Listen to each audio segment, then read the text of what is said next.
우리가 오늘 받아들이는 건 뭐냐면 예수 그리스도의 죽음과 부활은 사실이다라는 거예요. 누가복음 23장 또에 보면 전체적인 것들이 나오죠. 예수께서 십자가에서 달려 사역하신 일들이 쭉 나와요. 그리고 24장에 넘어가서는 오늘 이제 부활의 날이기 때문에 24장만 읽었지만 오늘 23장부터 이렇게 쭉 돌아볼 필요가 있죠. 보면 그래요. 위대한 사람의 죽음은 위대한 한 사람의 죽음은 한 시대가 끝났다고 말을 해요. 저 사람이 죽음으로 말미암아서 한 시대가 갔구나 그러고 굉장히 안타까워해요. 근데 예수님의 죽으심은 그때가 끝나는 게 아니라 그때가 시작이라는 거예요. 할렐루야.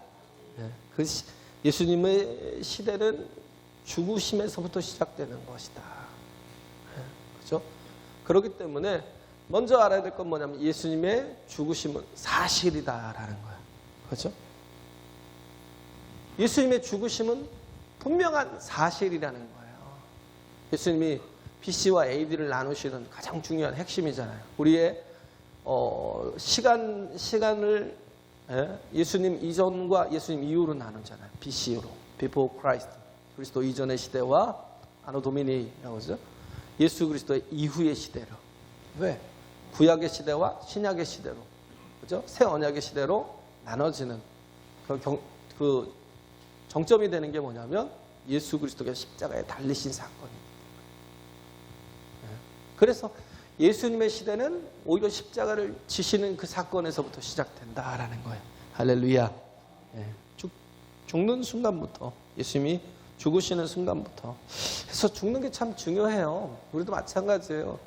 오늘 자꾸 죽지 않고 내 힘 가지고 내 뜻 가지고 내 생각 가지고 살려고 하니까 하나님을 경험해 보질 못하는 거예요. 하나님을 제대로 만나지 못해요. 하나님의 주시는 사명 가지고 살지 못해요. 자꾸 내 생각 가지고 살려고 하다 보니까. 근데 죽음은 쉬워요. 내가 죽어지면. 왜? 예수님이 하시기 때문에. 할렐루야. 예수님이 일하신다고요. 내 생각과 내 지혜와 내 능력이 필요하신 게 아니에요. 믿음으로 순종하는 한 사람의 헌신이 필요한 거예요. 할렐루야. 그게 우리에게 가장 중요한데 그러지 못하는 거예요. 자꾸 죽지 않으려고 하니까 죄의 종로로 달 수밖에 없다라는 거예요. 근데 죽으면 그때부터 예수께서 일하신다라는 거예요. 왜? 십자가가 없으면 부활이 없어요. 정말 부활의 그 놀라운 생명의 삶이 시작되질 않아요. 예수님이 죽으심으로 어떻게 해요? 이 땅에 성령의 시대가 왔죠. 그죠? 예수님께서 죽으심으로 우리에게 진정한 생명의 삶들이 막 일어나는 거죠.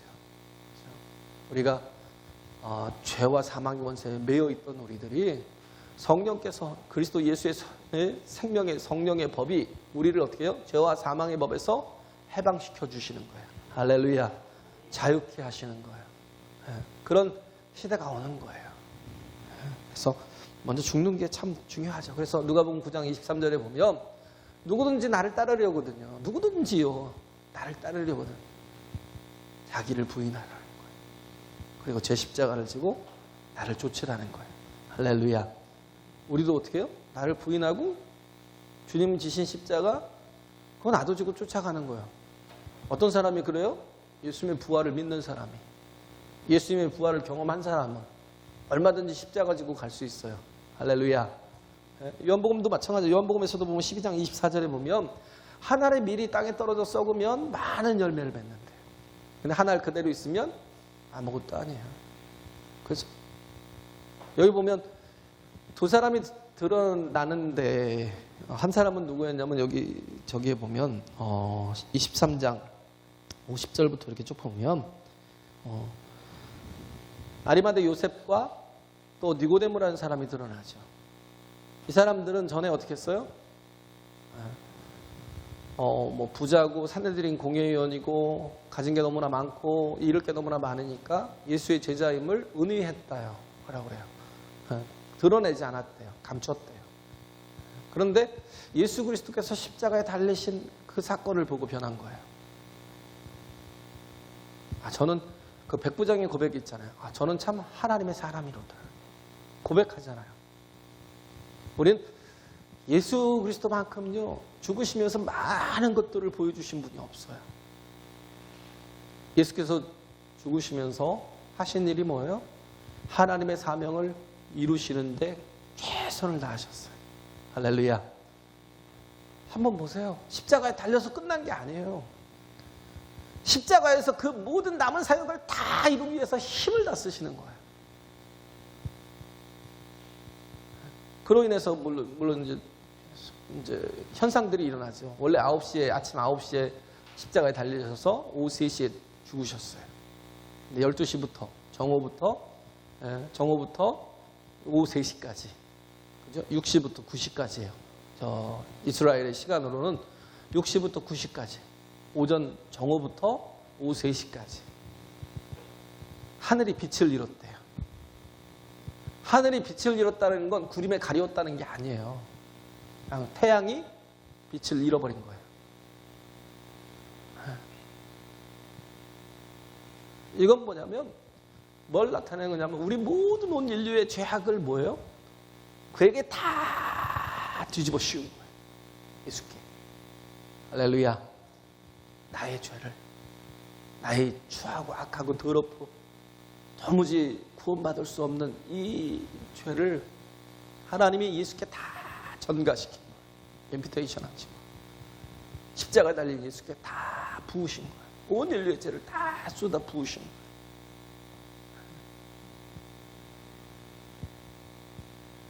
이 하나님의 그때부터 뭐예요? 하나님의 진노가 시작되는 거죠. 그 모든 것들을 다 예수께서 받으신 거예요. 그래서 번개가 치면요, 어떻게 보면 막 사방을 때리잖아요. 그죠? 제가 미국에 있을 때 봤어요. 와, 허리케인이 막 오는 게 봤는데요. 정말 지평선 끝에서 허리케인이 막 오는데 정말 엄청 떨어져 있는데도요. 저희가 탄 버스가 막 이렇게 흔들리더라고요. 이렇게. 근데 막 번개가 치는데 막 사방으로 치더라고요. 막 어마어마하게 치더라고요. 야, 저거 막 죽겠다. 하나님의 진노의 심판이 시작되는데 우리에게 다 돌아와야 되잖아요. 근데 마치 피레침을 세우는 것처럼 우리 인간의 모든 진노에 대한 하나님의 심판을 예수께 한 번에 때려버리신 거예요. 그죠? 피레침을 세우면 어떻게 해요? 그게 다 받아가지고 땅으로 싹 흡수시켜버리잖아요. 예수께서 당신의 몸으로 모든 걸 다 받으셨다라는 거예요. 예수님의 십자가의 사건은요, 인류에게 엄청난 구원의 사건이었어요. 대속의 사건이었어요. 할렐루야. 네? 어텀먼이라고 그러죠. 어텀먼. 에돈먼트라고 그러죠. 에돈먼트. 다 나누면 하나됨을, 우리의 모든 죄를 예수께 다 전가시켜서 우리의 모든 죄가 예수께 다 하나가 되는 거예요. 할렐루야. 그에게 다 이전이 되는 거예요. 우리의 모든 죄를 예수께서 다 받으셨어요. 그 모든 대가를 다 치르셨다. 그 사건이 십자가의 사건이었다는 거예요. 당신이 그 육체를 나무에 달리고 당신의 육체가 찢어짐을 통해서 뭐 했어요? 휘장이 위에서 아래로 쫙 갈라지는 사건. 마태복음에도 나오고 누가복음에도 나오죠. 휘장이 위에서부터 쭉 갈라지는 거. 휘장의 두께가요, 약 10cm예요. 10cm가 얼마나 두꺼운지 아셔요? 그냥 최고로 두꺼운 카페트예요. 그게 공중에 달려있던 게 어떻게 해서 찢어질 수가 있어요? 누가 한 거예요? 하나님이 하셨다는 거예요. 우리와 인간이 하나님께 나갈 수 있는 경계선이 휘장이었어요. 죄인인 인간이 휘장까지 앞에는 나갈 수 있어요. 그렇지만 휘장을 넘어가면 죽어요. 왜? 죄가 있기 때문에. 하나님 거룩하시기 때문에. 그런데 예수께서 뭐예요? 우리를 깨끗게 하셨다는 거예요. 할렐루야. 우리를 깨끗게 하시고 그 휘장을 찢어서 어떻게 했어요? 우리가 이제는 지성소로 들어가 예배할 수 있게 하셨어요. 예수께서 죽으시고 부활하셔서 어떻게 했어요? 죽으심을 통해서, 죽으시고 부활하신 죽으심을 통해서 당신의 피를 가지고 하나님께 나아간 거예요. 당신의 피를 가지고 하나님께 나아가서 지성소에 뿌린 거예요. 이제는 더 이상 우리를 정죄할 수 없다라는 거. 그죠? 그래서 이 사건을 또 요한은 제가 얘기했잖아요. 공간복음으로 이렇게 공통된 관점에서 보는 복음으로 마태, 마가, 누가를 정하고요. 사복음서인데 요한이 그 속에 들어가진 않아요. 왜냐하면 달라요. 그 의미와 가치 있는 것을 구별해서 기록해 놓은 게 요한복음이거든요. 거기에 보면 뭐에 대해서 나오냐면 요한이 뭐예요? 유일하게 제자 중에서 유일하게 예수 그리스도의 십자가의 죽으심을 다 목도한 사람이에요.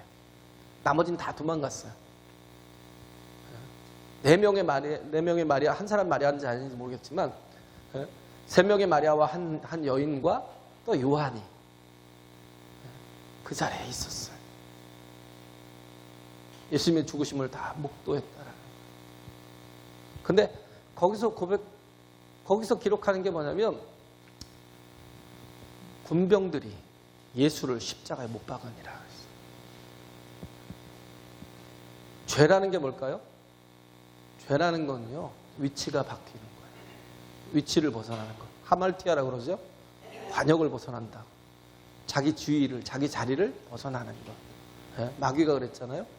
유다서 6절에 그러잖아요. 유다서 1장 6절에 보면 마귀가 자기 지위를 떠나서 하나님처럼 되려고 하다가 그가 흑암에 갇히게 됐죠. 하나님이 형벌의 때까지 가둬버리신 거예요. 이미 마귀는 심판을 받은 거기 때문에. 그 흑암이 어디예요? 이 땅이라니까요. 우리가 살고 있는 이 존재하고 있는 이 땅에 세상 인근 공중권세 잡은 자로 마귀는 여기 갇혀 있는 거예요.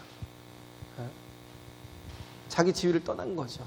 그가 하나님을 찬송하고 경배하던 사람이었는데 그런 그가 하나님 앞에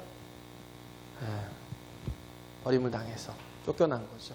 그런데 하나님께서 이 땅에다가 하나님의 형상을 닮은 사람을 만드셨어요. 아담과 하와를 만드셨는데 마귀가 그에게 또 찾아가잖아요. 야, 선악과를 먹으면 정녕 죽으리라고 하디? 그러니까 죽는데. 그러니까 뭐라 그래요? 아니야. 선악과를 먹으면 너희들의 눈이 밝아져서 하나님처럼 되는 거야. 그래가지고 어떻게 해요? 아담과 하와를 또 꾀는 거예요. 하나님처럼 되려는 욕심으로 채워놓으니까 선악과를 먹고 어떻게 해요? 그가 자기 위치를 떠난 거예요. 아담이 그랬어요. 자기 위치를 떠난 거예요. 그래요. 그래서 위치를 이탈한 거죠. 어떻게 보면 죄라는 건 도덕적이고 윤리적인 죄가 아니에요. 뭐냐면 마귀적인 죄죠. 위치를 떠난 거. 내가 하나님이 되려고 그러는 거. 뭐예요? 내가 주인이 되려고 그러는 거. 군병들이 예수를 죽이니라는 거 뭐예요? 못 박으니라는 건 주어와 목적어가 바뀐 거예요. 심판자가 누구예요? 예수님이에요. 심판하시는 분은 예수님인데 주어와 목적어가 바뀌었어요. 군병들, 사람이 예수를 죽인 거예요. 그게 죄라고. 근데 예수님이 십자가에 달리시며 오히려 그 사건을 통해서 인간들을 구원하는 계기로 삼으시잖아요. 할렐루야. 그래서 우리는 정말 은혜를 입은 자로서는 해야 될 게 뭐냐면 다시 위치를 찾는 거예요. 회개라는 건 뭐예요? 돌이키는 거죠. 그렇죠? 회개라는 건 다시 돌이키는 거예요. 내 위치로 돌아오는 거예요. 이제는 내가 주인 되는 게 아니라 예수님이 내 인생의 주인 되는 자리에 예수님을 모셔야 되는 거예요. 할렐루야. 다윗처럼. 그러잖아요. 바로도 그랬고요. 사울도 그랬고 완악했다고 그러잖아요. 완악하고 강팍하다라는 말이 뭔 뜻이에요? 완악하다라는 말, 강팍하다라는 말은요. 자기 고집대로 살아가는 거. 그잖아요. 하나님의 말씀이 있고요. 하나님의 뜻이 있는데도 불구하고 아말렉을 멸하라 했지만 사울은 뭐예요? 자기 계산. 아이고 왜 저렇게 전쟁터에 나가서 피 흘려가면서 얻은 전리품을 왜 다 멸절을 시켜? 말이 안 되잖아요. 인간적으로 보면. 그렇죠? 우리는 다 자기 욕심, 자기 이익에 쩌들어 살아가고 있으니 똑같아요. 우리나 사울이나. 근데 하나님께서 어떻게 해요? 그 뜻대로 안 하시니까 버리시잖아요. 다윗이 왕이 됐어요. 다윗은 그러지 않았어요. 그러니까 뭐예요? 사울이 10년 동안 자신을 죽이려고 그렇게 광야에 몰아놓고 쫓아다녔지만 다윗을 죽일 기회가 2번이나 있었지만 죽이지 않았어요. 왜? 내가 하나님이 기름 부으신 자를 내가 어떻게 내 손으로 칠 수가 있겠냐라는 거예요. 그럼 무슨 말이에요? 내가 원수 갚지 않겠다는 거예요. 저가 내게 원수지만 뭐요? 원수 갚는 건 누구에게 있어요? 내게 있는 게 아니에요. 하나님께 있어요. 할렐루야. 모든 드라마나 모든 영화에 보면 다 원수를 누가 갚아요? 내가 갚아요. 무슨 말이에요? 내가 하나님이에요. 죄에 빠진 인간들은 다 그래요. 다 원수를 내가 갚는 줄 알아요. 그 심판은 누가 하시냐면 하나님이 하신다라는 거예요. 인간이 하는 게 아니에요. 하나님이 하신다라는 거예요. 그래서 우리는 우리의 위치를 바꿔서는 안 된다는 거예요. 할렐루야. 하나님이 주인 되셔야 된다. 아무리 선하고 좋고 아름다운 것이라 할지라도 내가 생각할 때 바른 것이라 할지라도 하나님 하지 말라니까. 다윗은 안 해요. 성전을 건축하겠다는데 좋은 뜻이잖아요. 그렇잖아요? 어떻게 뭐 그게 나쁜 거예요? 좋은 거죠. 근데 하나님께서 아니야. 만들지 마. 성전을 건축하지 마. 네 아들 솔로몬이 할 거야. 하지 마. 그랬어요. 다윗은 그래서 그 뜻을 꺾잖아요. 왜? 하나님이 주인이시니까. 할렐루야. 아무리 옳은 일이라도 그 일을 하지 않는 거예요. 우리의 인생이 마찬가지예요. 오늘 자꾸 내가 하나님의 자리에 서려고 하는 게 죄라고요. 그 죄는 아무리 아름다워 보여도요, 추하고 더러워요. 도덕적으로 보여도요, 안 그래요. 바리새인들을 예수님 뭐라고 그랬어요? 이 회칠한 무덤이라고 했어요. 뭐예요? 겉은 회가 칠해갖고 하얀데 안에는 뭐예요? 썩어서 냄새가 난다는 거예요. 썩어서 냄새가 난대요. 안에서는. 바리새인들이 겉으로는 아주 도덕적으로 보이는데 속으로는 그래요. 그래서 우리는 우리의 노력으로 내가 뭘 내려놓고 내가 뭘 포기한다고 뭔가 종교적인 삶을 산다고 거룩해지는 게 아니에요. 우린 예수 그리스도의 그 십자가의 보혈로 거룩해지는 거예요. 할렐루야. 예? 그래 뭐 그런 일이 있었잖아요. 어떤 두 스님이 길을 가다가 개울을 건너려고 하는데 개울이 너무 깊었어요. 근데 어떤 한 아가씨가 개울 앞에서 건너고 싶은데 무서워서 못 건너는 거예요. 그랬더니 그 노스님이 그랬대요. 네? 나한테 업히시라고. 아가씨 나한테 업혀요. 내가 업어서 넘겨줄게. 그래갖고 업혀갖고 넘어갔는데 그 젊은 스님이 그러더라고요. 속으로 모르는 거예요. 뭐지? 왜 저런 짓을 하지? 그러다가 이제 절에 돌아와서 물었대요. 늙은 스님한테 물었다는 거예요. 아니 우리는 출가한 사람들인데 젊고 예쁜 아가씨를 그렇게 없는 게 그게 마땅하냐고 따진 거예요. 그랬더니 그 노스님이 그랬대잖아요. 나는 아까 내려놨는데 넌 아직도 업고 있냐? 난 아까 내려놨는데 너는 아직도 업고 있니? 왜 자꾸 내가 하려고 그래요? 신앙생활도 내가 하려고 하다 보니까 제대로 순종이 안 돼요. 내가 다 뭐예요? 바리새인처럼 살아요. 종교생활을 살고 있다니까요. 그 차이가 뭔 차이인 줄 아셔요? 우리 하나님의 성령의 이끄심을 받아야 되고 말씀이 나를 이끌어 가야 돼요. 할렐루야. 할렐루야. 성령이 나를 이끄시고 말씀이 나를 이끌어 가야 되는데 자꾸 내가 하려고. 네? 내가 아무리 도덕적으로 애쓴다고 되는 게 아니에요. 노력한다고 되는 게 아니에요. 네? 그래서 그런 거죠. 우린 내가 내 몸에 이가 있는지 잘 몰라요. 느끼지 못해요. 이빨이 있는지. 어느 때 느껴요? 아프면. 치통이 막 생기면 이빨이 있다는 걸 느껴요. 그잖아요? 이거 몰라야 되는 거죠. 어떻게 보면. 네? 우리 하나님과 동행하는 그 모든 삶이요. 내가 뭔가를 자꾸 그 의지적으로 한다고 되는 게 아니에요. 그냥 성령 안에서 하나 되는 연합하는 거예요. 할렐루야. 네? 말씀과 연합하고 성령과 연합하고 그래서 그냥 가는 거예요. 네? 예수께서 부활하셔서 우리에게 주신 가장 좋은 선물이 뭐냐면 우리의 하나님의 형상을 회복시켜 주신 거예요. 할렐루야. 뭐예요? 아름다움을 회복시켜 주셨다고요. 그죠? 예수 그리스도를 만나면, 부활의 주님을 만나면 거기서 뭐예요? 아름다운 모든 것들이 다 나오게 돼 있어요. 왜? 자유자니까 이젠. 죄책감에 눌려 살면 어떻게 해요? 자유, 아름다움이 나올 수가 없어요. 성령이 충만해서 살면 어떻게 해요? 죄와 사망의 법에서 해방이 돼요. 할렐루야. 네? 그렇잖아요. 누구든지요. 그리스도 예수 안에 있는 자는 누구든지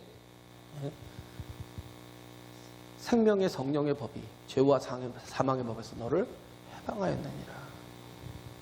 진정한 해방자가 되고요. 자유자가 돼요. 굿윌 헌팅이라는 그 영화가 있었잖아요. 그 제가 제일 좋아하는 로빈 윌리엄스.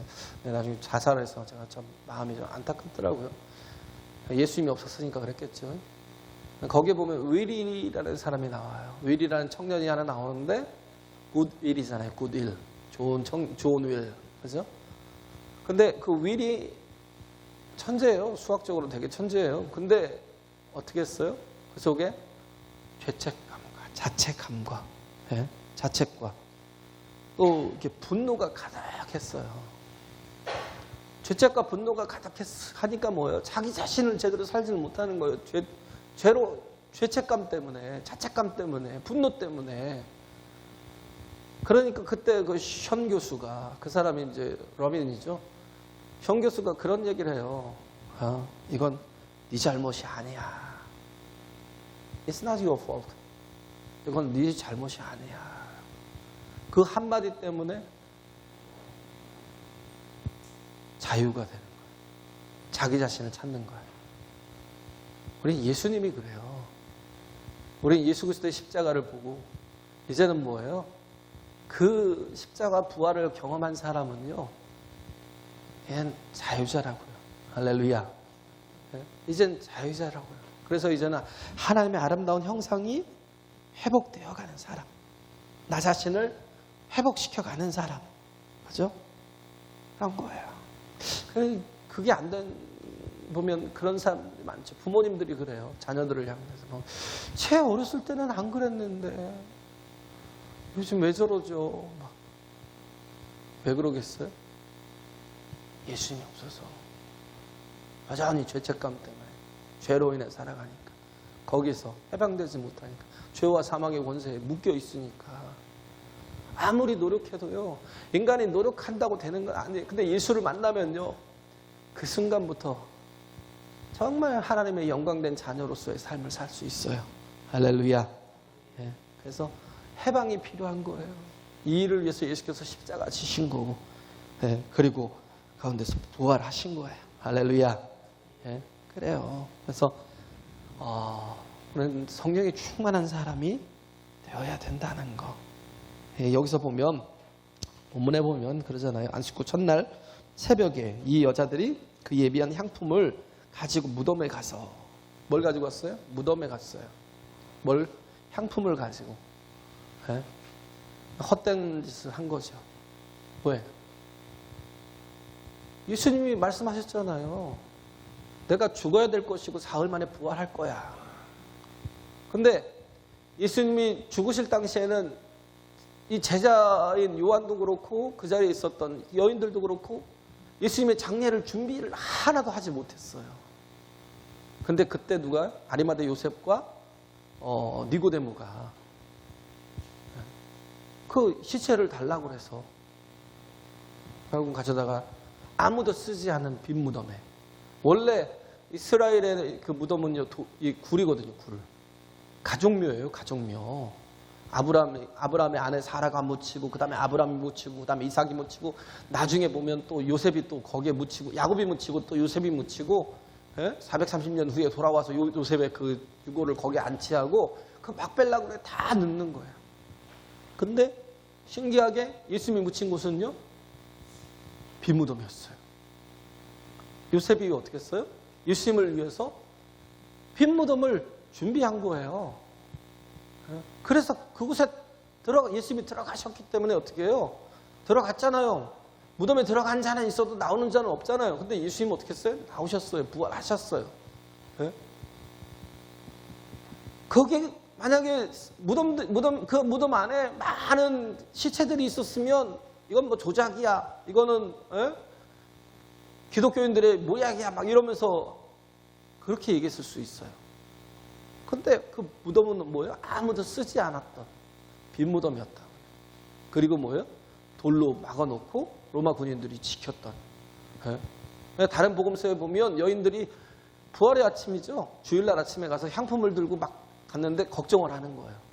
아, 무덤에 돌을 누가 옮기지? 왜냐하면 어마어마한 무게니까. 그잖아요. 그만큼 막 빌라도가 꽉 막아놓은 거예요.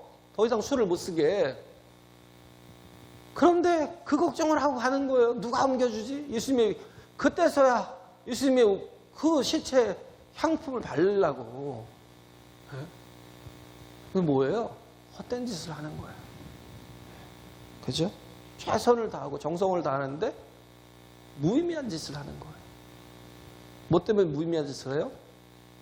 기억하지 못했기 때문에. 그래서 여기 천사가 얘기하잖아요. 천사가 무엇을 얘기해요?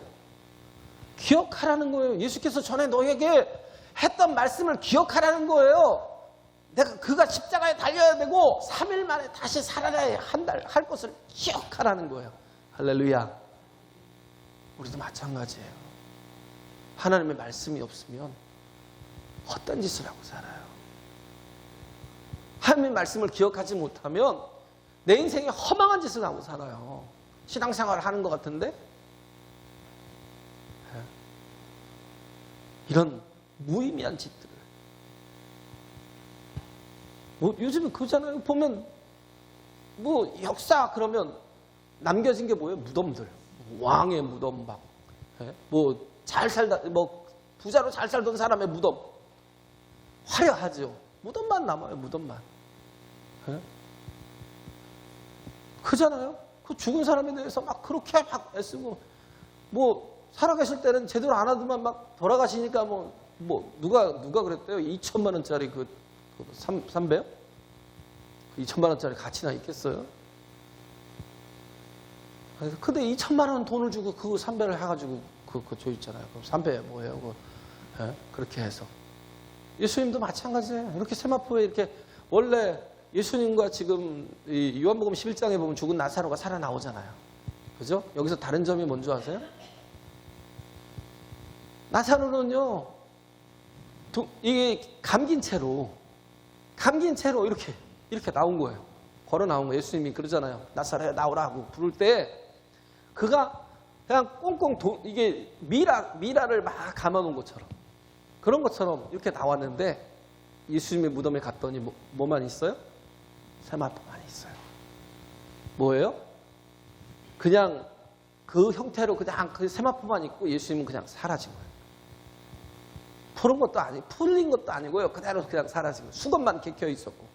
예? 수건만 개켜 있었고 예수님이 그 미라처럼 이렇게 해놓은 그게 그대로 있었던 거예요. 예? 원래 돌무덤도 옮길 필요가 없어요. 왜? 부활하신 몸이니까. 그렇잖아요? 공간의 모든 것들을 다 초월하신다는 거예요. 그러니까 제자들이 문을 꽁꽁 걸어 잠그고 있을 때도 예수님 통과해서 들어오시잖아요. 그 문을 열어줬기 때문에 예수님이 나오신 게 아니에요. 근데 그게 문이 열려있는 이유가 뭘까요? 부활해. 왜? 그 여인들에게 알라는 거예요. 왜? 들어가서 빈 무덤이 됐다는 걸 보라는 거예요. 그잖아요? 들어가서 보라는 거예요. 빈 무덤이 됐음을. 그래서 보라는 거예요. 예수님 여기 계시지 않다고. 전사가 말하잖아요. 왜? 그는 살아서 부활하셨다고. 갈릴리에서 만나자고 했던 약속을 기억하라고 하잖아요.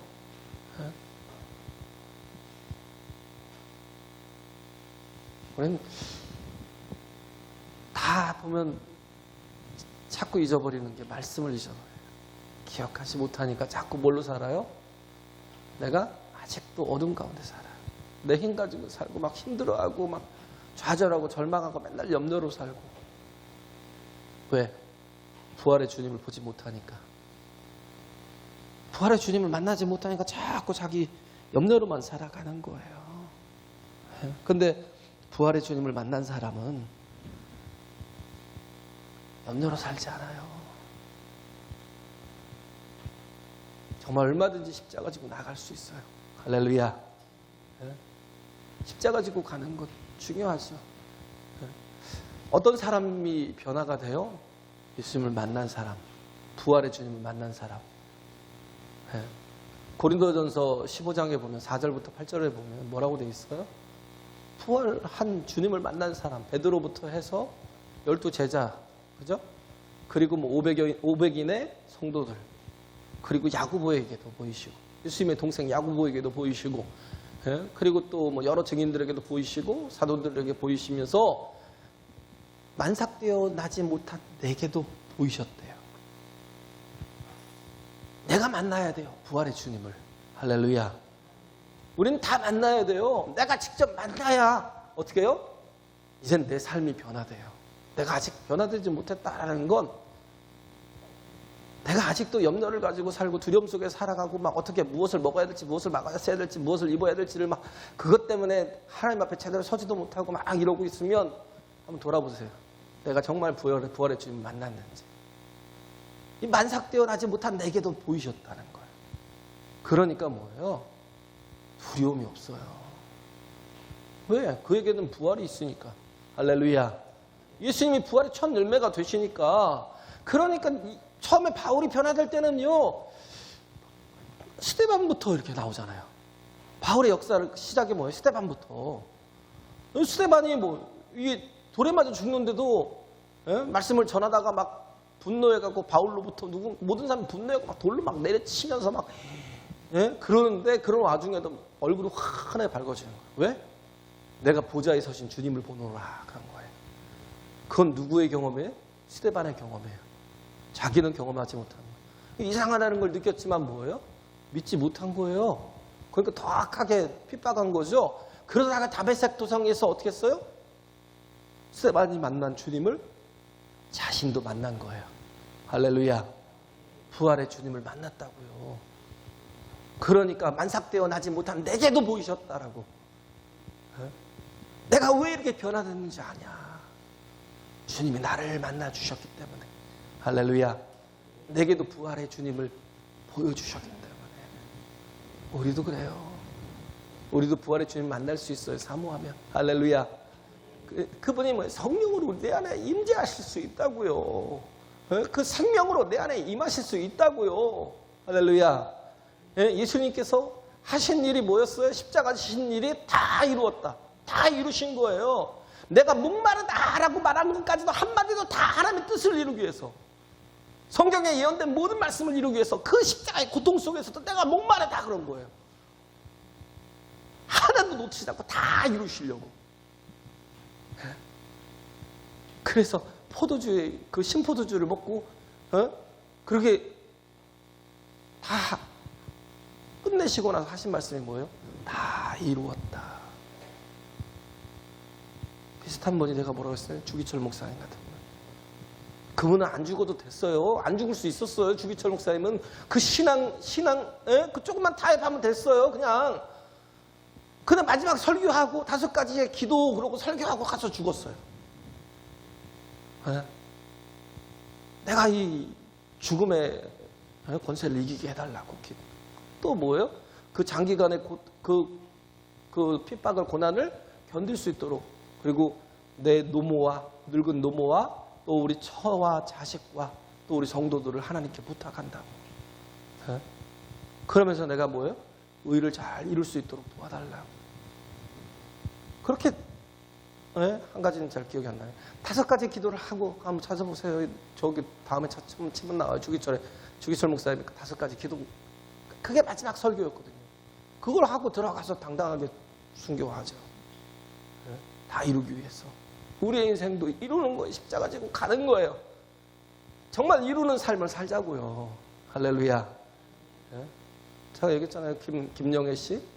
그분이 최장암이었는데 신앙인이었어요. 최장암이었는데 그분이 마지막에 그 월계수 양목점을 하면서 모르겠어요. 그 연예인으로서의 그 사명감을 다 이루려고 하는 그 욕심이 있었던 것 같아요. 좀 이렇게 영혼을 살리고자 하는 다 이름이 좀 있었으면 좋았는데 그것도 이제 나름대로 사명이었나 보죠. 하나님께 기도했어요. 내가 이 월계수 양목점을 다 끝내고 죽게 해달라고. 결국은 50회 되는 그 과정을 다 끝내고 죽었잖아요. 근데 차인표 씨가 그런 얘기를 하는 거예요. 그때 이제 그 얼굴 표정을 봤더니 마지막 순간에 다 이루었다라는 그 표정이었다는 거예요. 그가 그걸 느꼈대요. 다 이루었다라는 거예요. 우리가 우리가 그렇잖아요. 우리는 십자가 지고 가는 거예요. 나를 부인하고 이제 내가 산 것이 아니라 내 안에 그리스도께서 사셔야 돼요. 할렐루야. 부활하신 주님이 사셔야 돼요. 하나님의 아름다운 형상이 회복되고요. 이젠 자유자로서 정말 놀랍고 하나님의 영광을 나타내기 위해서는 내가 사는 게 아니라 주께서 내게 살아서 우리가 그 십자가 지고 우리도 또한 이 땅에서 하나님의 영광을 나타내고 하나님의 뜻을 다 이루는 자로 살다가 주님 앞에 서야 된다는 겁니다.